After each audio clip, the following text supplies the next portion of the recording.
آج پوری دنیا سوچتی ہے کامیابی ہمیں ملے، پوری دنیا سوچتی ہے ظفریابی ہمیں ملے، لیکن یاد رکھو ظفریابی کے لیے، کامیابی کے لیے کسی اور کے خاک کو چھانے کی ضرورت نہیں ہے۔ محمد رسول اللہ کے دامن کو تھام لو، زندگی یہاں بھی کامیاب رہے گی، آخرت میں بھی کامیاب رہے گی۔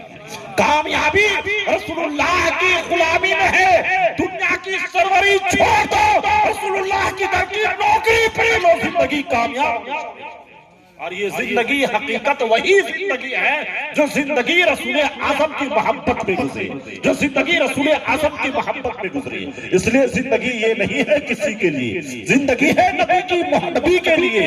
نہ سمجھ بنتے ہیں زندگی کے لیے، جینا مرنا ہے سب کچھ نبی کے لیے، جینا مرنا ہے سب کچھ نبی کے لیے۔ لہذا یہ ہمارا عقیدہ ہونا چاہیے، یہ ہماری پہچان ہونی چاہیے۔ لہذا بزرگوں کے کیا ہے اقوال افعال بے شک سنے، لیکن بزرگان دین کا جو اعمال ہوا، غوث پاک کا نام آپ بارہا سنتے ہیں کہ آپ نے یہ کرامتیں ان سے صدور ہوا، یہ کرامتیں صدور ہوئی، لیکن کرامتوں کا ظہور اس وقت، کرامتوں کا ظہور بے شک اللہ کے ولیوں سے ہوتا ہے، لیکن اس کمالات تک کے پہنچنے کے لیے کتنی مشقتیں برداشت کرتے ہیں یہ دیکھتے ہیں۔ ماسٹر صاحب ایک انسان کامیاب انسان کو دیکھتا کہ فلاں انسان بہت کامیاب ہے، فلاں انسان بہت کامیاب ہے، لیکن آپ اس کامیابی کے پیچھے جو محنت ہے اس محنت کے دیکھو، اس نے اس کے پیچھے کتنی محنت کی ہے، وہ محنت کو دیکھو تب تم کامیاب۔ کسی کے کامیابی کو دیکھ کر کے تم جو ہے حسد اور جلن مت لاؤ۔ اگر کامیابی نہیں بلکہ اس کے پیچھے جو اس نے محنت کی ہے، مشقتیں برداشت کی ہے، وہ کرو، انشاءاللہ تم بھی کامیاب ہو جاؤ گے۔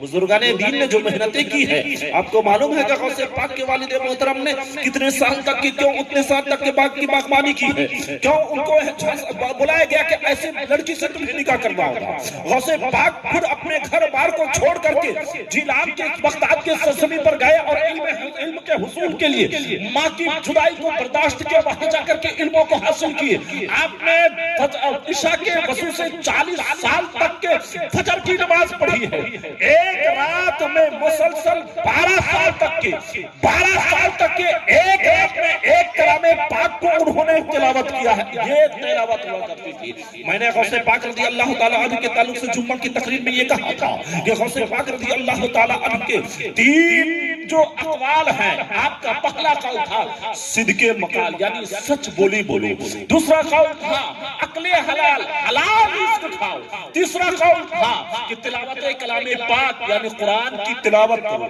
مجھ سے پیشتر مولانا عرفان صاحب سے بھی آپ نے یہی جملہ سماعت فرمایا کہ آپ ایمان لانے کے بعد اگر آپ کے اندر تقویٰ نہیں ہوگا، ایمان لانے کے بعد اگر آپ کے اندر زہد نہیں ہوگا، ایمان لانے کے بعد آپ کے پیٹ میں اگر حلال لقمہ نہیں ہوگا، سجدے پر سجدہ کرو کوئی عبادت قبول نہیں ہے، حج پر حج کرتے رہو کوئی عبادت قبول نہیں ہے، زکات پر زکات دیتے رہو کوئی عبادت قبول نہیں ہے، تلاوت پر تلاوت کرتے رہو کوئی عبادت قبول نہیں ہے۔ اگر عبادتوں کی مقبولیت چاہتے ہو تو خود بھی حلال لقمہ کھاؤ،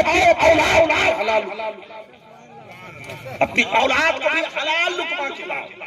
اور یہی نا میری تقریر کا موضوع تھا جمعے میں، لہذا اپنی اولاد کو حلال لقمہ کھلاتے ہیں۔ میری ماں بہنیں بھی بیٹھی ہوئی ہیں، میں آپ سے بھی یہی گزارش کرتا ہوں کہ دیکھیں مولنا کا مجاز آ جاتا ہے تو ہم پر پابندی ہوتی ہے کہ 10 سے 15 منٹ میں تقریر ختم کر دینی ہے، اور ہم لوگ تو 10 اور 15 منٹ میں ایک کروٹ بدلتے ہیں۔ کروٹ بدلنے کا معاملہ یہ ہے کہ 10 سے 15 منٹ اسی میں گزر جاتا ہے۔ ہمارے قوم کو آج اصلاح کی باتیں پسند نہیں ہیں، کیوں؟ یہ کہے گا نماز پڑھو، ہم کو نہ نماز پڑھنا ہے نہ مولانا کی بات سننا ہے۔ یہ کہے گا داڑھی رکھو، ہم کو نہ داڑھی رکھنی ہے نہ مولانا کی بات سننی ہے۔ اے میرے قوم کے مقدس شہزادوں، کوئی اگر مبلغ، کوئی اگر مدرس، کوئی اگر خطیب دین کی بات میں، شریعت کی بات میں اگر تمہیں عمل کرنے کے لیے کہتا ہے، اس میں اس کا ذاتی فائدہ نہیں ہے، تمہارا ذاتی فائدہ ہے۔ یہ تمہاری بھلائی چاہتا ہے، یہ تمہاری اچھائی چاہتا ہے، یہ تمہاری کامیابی چاہتا ہے۔ آج دنیا کے عیش عشرت میں تم زندگی گزار رہے ہو، کل تجھے بھی مرنا ہوگا، رسول پاک کی بارگاہ میں حاضری دینا ہوگا۔ سوچو تو صحیح، آپ کا ترمنڈا بال صاف کر کے آپ کی اسی حالت میں اگر آپ کی موت ہو جاتی ہے، قبر میں آپ کو لٹایا جائے گا، اور جب قبر کی اندھیری کوٹھی میں جس وقت فرشتے پوچھیں گے ما کنت تقول فی ھذا الرجل، اس شخص کے بارے میں کیا کہتے ہو، جہاں پیارے آقا آپ کے قبر انور میں موجود ہوں گے، جس وقت پیارے آقا آپ کے چہرے کے جانب نگاہ کریں گے، دیکھیں گے یہ میرا غلام، دیکھیں گے یہ میرا کلمہ پڑھنے والا، دیکھیں گے یہ ہماری امت ہے، دیکھیں گے یہ مجھ سے عشق کرنے والا ہے، یہ عشق کا ڈھونگ رکھتا تھا۔ اگر میری سے مجھ سے سچی محبت کرتا تو قبر میں آنے سے پہلے اپنے چہرے کو داڑھی سے سجا لیتا، سنت کے مطابق زندگی کو گزارتا۔ جب آپ کے چہرے پر داڑھی ہوگی، رسول اللہ آئیں گے، بات سمجھ میں آ جائے گی کہ یہ کوئی نہیں، عام نہیں، بلکہ میرا سچا وفادار عاشق ہے، اس نے اپنی سنت کو اپنایا، اس نے اپنی سنت کو، میری سنت کو اپنایا ہے، چہرے پر داڑھی سجا کر کے آیا ہے۔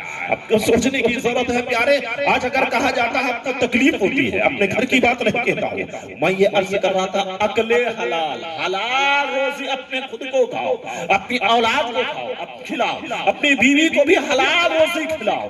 آج حلال روزی نہ کھلانے کی وجہ سے ہر گھر کی شکایت ہے، بیوی میری وفادار نہیں ہے۔ غور کیا؟ کہیں ایسا تو نہیں اپنے بیوی کو حلال روزی آپ پہ کھلا رہے ہو؟ آپ کی شکایت ہوتی ہے میرا بیٹا فرما بردار نہیں ہو رہا ہے، میری بات نہیں مانتا ہے، میرا کہا نہیں مانتا ہے۔ آپ نے کبھی غور کیا کہ آخر کیوں نہیں مانتا؟ ہو سکتا ہے آپ نے اسے حلال روزی نہیں کھلایا، ہو سکتا ہے آپ نے اس کی اچھی تعلیم و تربیت نہیں کی ہے،